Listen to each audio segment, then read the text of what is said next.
Let's talk a little bit about the iPhone 16e or SE4. Starts at $599, which is like $100 more than what we anticipated it to be. I understand everyone wanted a budget phone.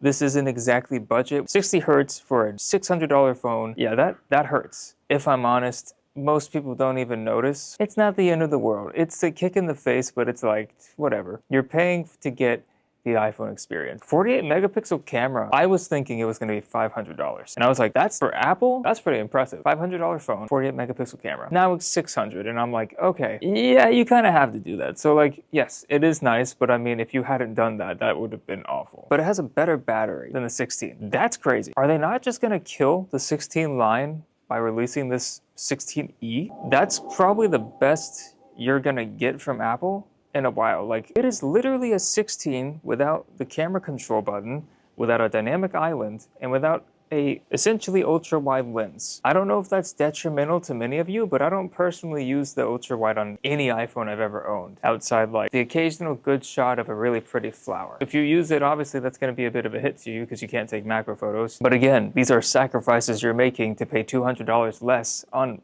what basically is a mid-tier phone. It's an A18 chip. You're getting Apple Intelligence. You're getting the first generation of Apple's new C1 modem, which means you're getting faster 5G, which is kind of weird because they're downplaying it and they're also not giving you ultra wide. We'll have to test that and see.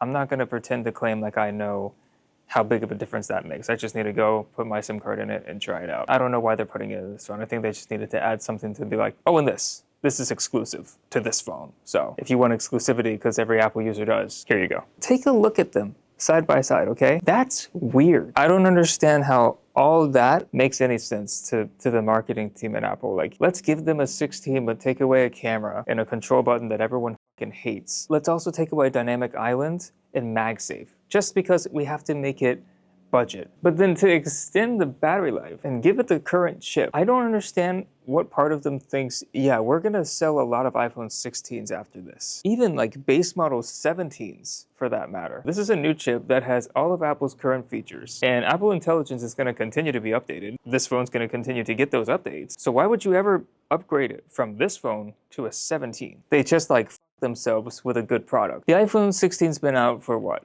About half the lifetime of an iPhone now. This would make sense if Apple was going to do this continuously, and I have a bad feeling they're going to. Like, we're going to get a 17e this time next year. Same body, same shape, new chip. They probably will do that, considering it's not called an SE, it's a 16e, which infers 17e is coming after this. I hope they don't. But to just have a standalone number phone, like imagine this is here 3 years later. Then the lineup's going to be 16e, 19, 19 Pro. So I have a feeling they're going to do that. I think if you waited on the 16 and you were like, I like the features, I want Apple AI, I don't care to, I just want a phone that's going to do it for me and last a while, I really do think this is the phone for you. If you really want a budget phone and that's why you're upset, get that and stop complaining. This is a budget Apple product. You're never gonna feel like you're getting a good deal unless it's used. It's just, that's how it works. I'm looking at 16 Pro and 16e and I'm like, there's not a huge difference. 1 hour battery life difference, obviously USB 3, so slower transfer speeds if you care about that, but if you're looking at it, you probably don't. Dynamic island, which I know it looks cool. It's not that cool.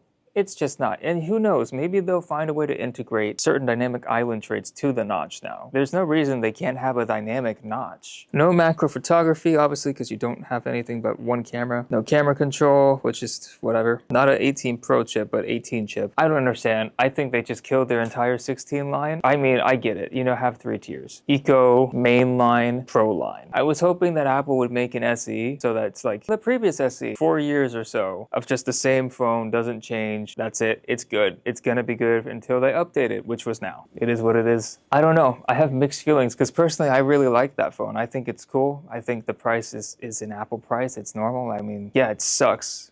They jumped it up $100, but it's Apple. I'm more surprised that other people are surprised. Like, that really caught you that off guard, that it makes you so upset? It's not a budget phone now. It's $100 more. It is 100% a budget Apple device. How am I not surprised? This is no review just yet. I don't want to say how good or bad this thing is because I haven't used it and neither has anyone else. So people saying it's a terrible phone, say that after you've used it for a week. And let's see. Because as of right now, as far as I'm concerned, it's a 16 for $200 off because you don't get a secondary camera that personally I won't use. I'm sure that's shared with some people. Let me know what you think. I think it's cool. I'm looking forward to trying it out. We'll see how it is. Y'all are negative. My God. Go outside and touch some grass and sit in the sun for a little bit. Sitting in your damn studio is too long. Ever heard of the sun? It's your friend.